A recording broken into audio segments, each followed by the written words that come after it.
Hey, this is JT. Welcome to the backyard and welcome to Bodyweight Strength. In this video, we're going to continue our handstand progressions and we're going to be working on handstand push-ups. Now keep in mind, the ultimate goal for handstand push-up is to be able to do them freestanding with no wall. And because that's the case, I'm going to demonstrate them against the wall because for this progression, that's what we'll be doing, is wall-assisted handstand push-ups. I'm going to show you how to do them facing the wall, and I'm going to show you how to do them facing away from the wall. Both of them can be viable options, and I will show you each one, and then I'll talk about the pitfalls or the pros and cons of each one. Again, I mentioned both of them can be done. I know some people will talk about how you want to do them facing the wall only, you don't want to do them kicking up against the wall, and depending on how you do them, that is true, but there is a way to do them kicking up against the wall that keeps the body aligned and in the right position to get you into freestanding handstand push-ups. So let me demonstrate those for you. After the demonstration, I'll come back and we'll talk for 1 or 2 minutes. This isn't going to be a long video, and then that'll be it. Let's get to it.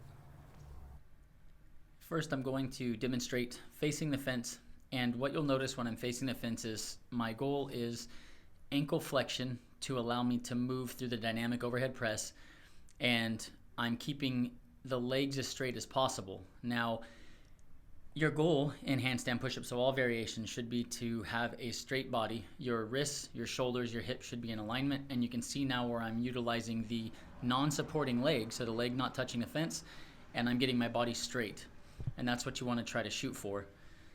Now I'm going to demonstrate facing away from the fence, and when I do this, the same thing applies. You're shooting for straight body, and so you'll pull the non-supporting leg away from the wall or fence, and you will stack your wrists, shoulders, and hips.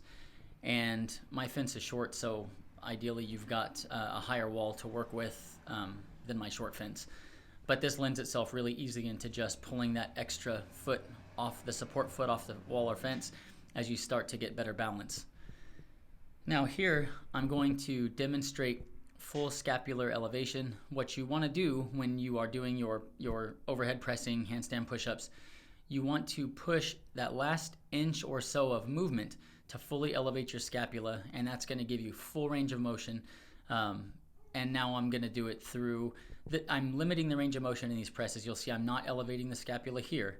And now in these last reps, I am elevating the scapula. I demonstrated it first without the full dynamic press, so you can see what scapular elevation looks like. Now, here, I'm showing you how easy it is to just gently move the support foot off the wall or fence, and you can see now how it's transitioning into freestanding handstand push-ups. And in this clip, I'm demonstrating the problem with having your hands too far away from the fence. What ends up happening is you're not able to push for full scapular elevation when you're doing your push-ups, but at the same time, you're also not going to be able to get off the fence easily. You're not building balance at all in a true handstand position. So this is not going to build adequate balance to ever get off of the fence. And this clip, what I'm demonstrating is what I see often, excessive curvature. You're just too far away from the fence once again, and so you're never going to be able to get off of the fence because you're not building balance this way.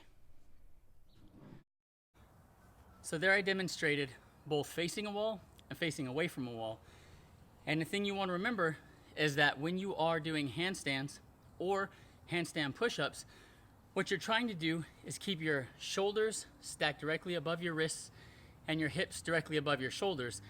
And that's why you'll see the single leg away from the wall at all times, trying to keep the body aligned, and then one leg bent back or forward rather, depending on what position you're using, just enough to gently touch the wall and provide you with support. And as you saw there toward the end, what you do is you just basically gently bring the support leg off of the wall in line with the other leg to help you practice balance without wall assist.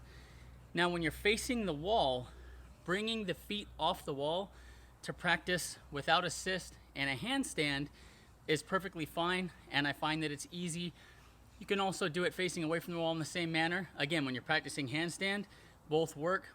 However, when you start to practice handstand push-up, I find that facing away from the wall and bringing that second leg, that support leg away from the wall, I'm able to perform handstand push-ups more easily versus facing the wall. So if your goal is to practice handstand, either facing the wall or away from the wall can work, as long as you're being cognizant of keeping the free leg that's not touching the wall straight and the body in alignment, and then pulling the leg away from the wall, facing forward or backward, doesn't matter.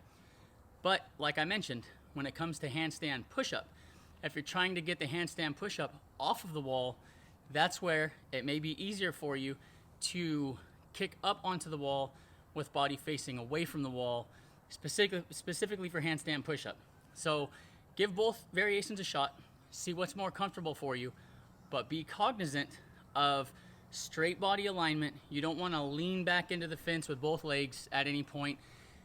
And at the same time, if you're facing the fence, you don't want to have too far of a gap between your hands on the ground and your feet on the fence, because when you do that, you cannot maintain a straight body. You are automatically going to be curved forward, which obviously is not going to allow you to maintain a handstand.